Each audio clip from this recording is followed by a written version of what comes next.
ကျွန်တော်ခေါင်းကိုဖြည်းဖြည်းချင်းလှည့်ကြည့်လိုက်တဲ့အခါကစားသမားတစ်ယောက်ရဲ့နောက်ွယ်မှာကောင်းကင်တမန်တစ်ပါးရက်နေတာကိုမြင်လိုက်ရတယ်။အဲ့ဒီကစားသမားဟာကောင်းကင်တမန်ရဲ့ကောင်းချီးပေးခြင်းကိုခံထားရတာမို့သူ့ကိုပွဲထုတ်ဖို့နီးပြကိုချက်ချင်းအကြံပေးလိုက်တာပေါ့။နီးပြကတော့ဒါဟာရေးစရာကောင်းတဲ့အဓိပ္ပာယ်မရှိတဲ့အချက်လို့ထင်နေတာ။ဘာလို့လဲဆိုတော့သူကအသင်းမှာအညံ့ဆုံးကစားသမားဖြစ်နေလို့လေ။ဒါပေမဲ့အမှတ်တွေကလည်းအရန်ပြက်ပြီးရှုံးနေတာကြောင့်နီးပြကစွန့်စားပြီးအသင်းရဲ့အကောင်းဆုံးကစားသမားကိုနားခိုင်းကအရန်ခုံမှာပဲအမြဲထိုင်နေရတဲ့ဒီလူကိုကွင်းထဲလွှတ်လိုက်ပါတော့တယ်။ပွဲကြီးစင်ပေါ်ကပရိသတ်တွေစီကလည်းလှောင်ပြောင်တန်းတွေစူညံသွားသလိုအားကစားဝေဖန်သူကလည်းဒါဟာမိုက်မဲတဲ့ဆုံးဖြတ်ချက်လို့တောင်ပြောခဲ့တယ်။ပွဲပြန်စားတဲ့အခါပထမဆုံးဘောလုံးရောက်လာပြီးမဲ့ထင်းတဲ့အတိုင်းပါပဲ။ဟိုကစားသမားကမဖမ်းနိုင်ခဲ့ဘူး။ဒုတိယတစ်လုံးလည်းအဲ့ဒီအတိုင်းပါပဲ။နီးပြရဲ့ဒေါသတွေပောက်ကွဲတော့မဲ့အချိန်မှာပဲမယုံနိုင်စရာတစ်ခုကိုကျွန်တော်မြင်လိုက်ရတယ်။တောက်ပနေတဲ့ရွှေရောင်ကောင်းကင်တမန်ဟာဘေ့စ်ဘောလုံးစီကိုအချိန်နဲ့ပြန်တန်းသွားပြီးအဲ့ဒီကစားသမားစီရောက်အောင်လမ်းကြောင်းပေးလိုက်တာပါ။ကစားသမားကလည်းရှိသမျှအားနဲ့လွှဲရိုက်လိုက်တဲ့အခါဘောလုံးဟာလှပတဲ့အကွေးတိုင်းခန်းစစ်အားလုံးကိုကျော်ဖြတ်သွားပါတော့တယ်။အဲ့ဒီအခွင့်အရေးကိုအမိရဆုပ်ကင်ပြီးသူအစွမ်းကုန်ပြေးခဲ့လို့ကျွန်တော်တို့အတွက်ရမှတ်တစ်ခုရခဲ့တယ်။ဒါပေမဲ့အခြေအနေကတော့ရှုံးဖို့ရာခိုင်နှုန်းများနေတော့မှာပဲ။အဲ့ဒီနောက်မှာတော့ဒဏ်ရာရနေတဲ့နောက်ထပ်ကစားသမားတစ်ယောက်ရဲ့နောက်မှာ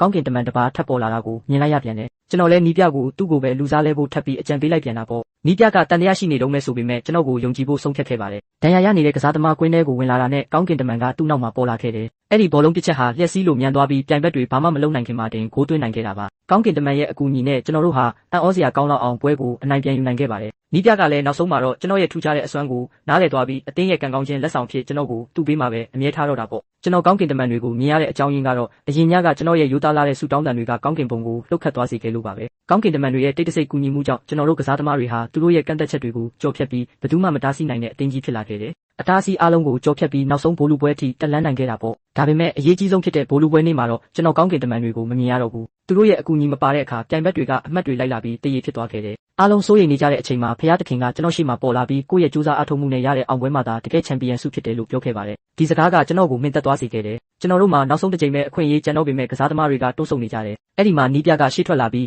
ကောင်းကင်တမန်တွေကငါတို့ကိုတိတ်တဆိတ်ကူညီနေတော့မဲ့လို့လိန်ပြောပြီးအားပေးလိုက်တာပေါ့။တစ်ချိန်တည်းမှာပဲပရိသတ်အားလုံးကမတ်တက်ရက်ပြီးကောင်းကင်တမန်ကိုကိုစားပြုတဲ့လက်ဟန်ချေဟန်တွေလုပ်ပြီးအားပေးကြတယ်။အားလုံးရဲ့အားပေးမှုကြောင့်ကစားသမားတစ်ယောက်ကပြက်ပြက်တတ်တာပြစ်လိုက်တယ်လို့နောက်တစ်ယောက်ကလည်းအလိုက်တင်ဖမ်းယူနိုင်ခဲ့လို့နောက်ဆုံးမှာတော့ကျွန်တော်တို့ဟာကိုယ့်ရဲ့အစွမ်းစားနဲ့တင်ချန်ပီယံဆုကြီးကိုသိမ်းပိုက်နိုင်ခဲ့ပါတော့တယ်